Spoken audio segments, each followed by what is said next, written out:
Nesta semana, o Jornal Nacional está apresentando uma série especial de reportagens sobre a ação social de algumas de dezenas de igrejas evangélicas presentes no Brasil. Na reportagem de hoje, a reportagem que encerra a série, Flávio Fachel e William Torgano mostram a atuação dos luteranos no Rio Grande do Sul, com descendentes de europeus, de negros escravos e de índios guaranis.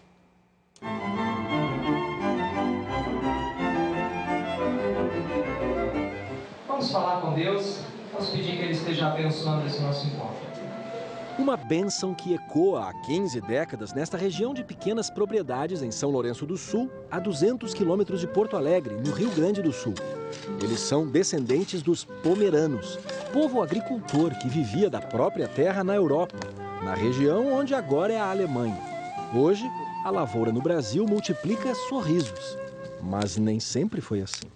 A mesma terra que hoje vê prosperidade já foi testemunha de um modo de produção que empurrou os descendentes dos imigrantes para uma situação de dependência. Durante 4 gerações, eles plantaram para os patrões, venderam para atravessadores, perderam a relação de liberdade que tinham com a terra. Hoje, 150 anos depois, a fé que os acompanhou nos barcos na grande travessia do Atlântico e que nunca foi esquecida, conseguiu começar a mudar essa história. Uma chegada cheia de esperança nas promessas de terra farta e de felicidade. Nas malas carregavam o pouco que tinham. Nos corações traziam uma fé incomum no Evangelho e na igreja luterana.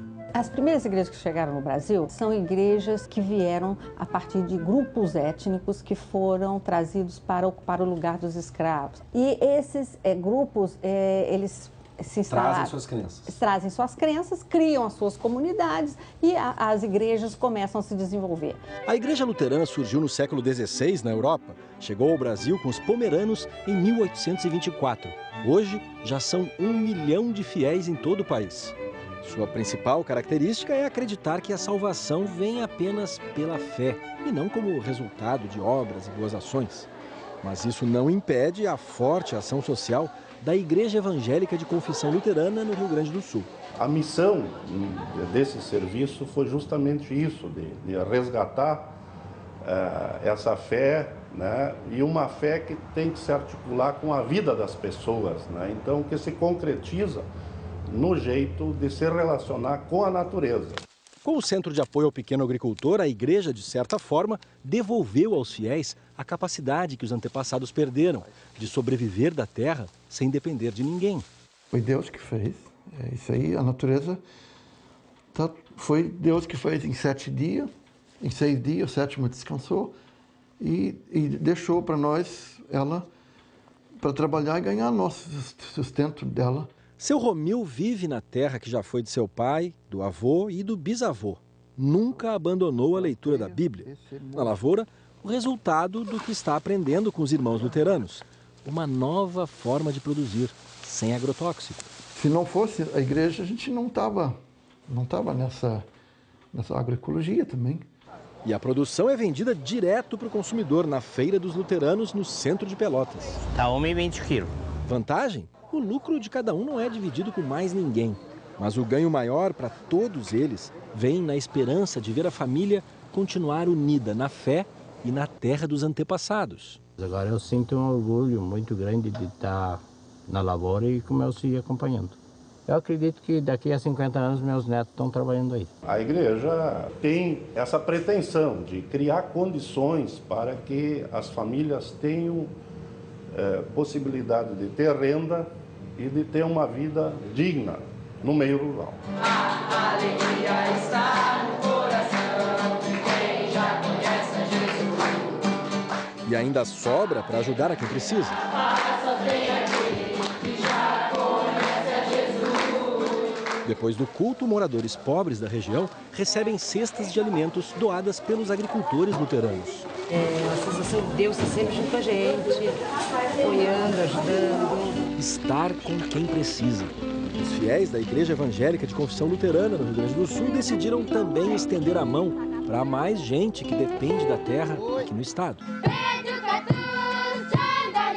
Eu sou negro sim, como Deus criou. Descendentes de escravos, esquecidos nos quilombos. É uma benção de Deus. E os índios guaranis que, depois de perderem as terras, viraram mendigos de beira de estrada. Entre duas comunidades tão diferentes, muitas semelhanças. O Brasil tem uma dívida social e que a igreja também tem uma dívida social com essas populações tradicionais que foram excluídas, marginalizadas, que não têm lugar ainda hoje na sociedade. Preocupados com o mais básico, sobreviver, índios e quilombolas foram deixando os costumes para trás. Agora, os luteranos ajudam essas pessoas a se reencontrar com a própria cultura, estimulando quem tem mais experiência a ensinar o que sabe aos mais novos. E o atado é só um atado, tá bom? Assentados na reserva indígena, estes índios tiveram sorte. Podem agora ensinar às crianças guaranis que seu povo vive da terra e que, apesar do que sofreram com os brancos, continuam a receber de braços abertos quem quiser vir ajudar. Somos da tribo Tecoaporã e convidamos você a nos visitar. Cantam os pequenos guaranis. Uma lição de amor e de solidariedade. Jesus não perguntou se era difícil, onde estava, como é que era, que cor que tinha. Foi buscar, né? Então a gente tem, né, que seguir esse exemplo, estar permanentemente nessa busca da ovelha perdida.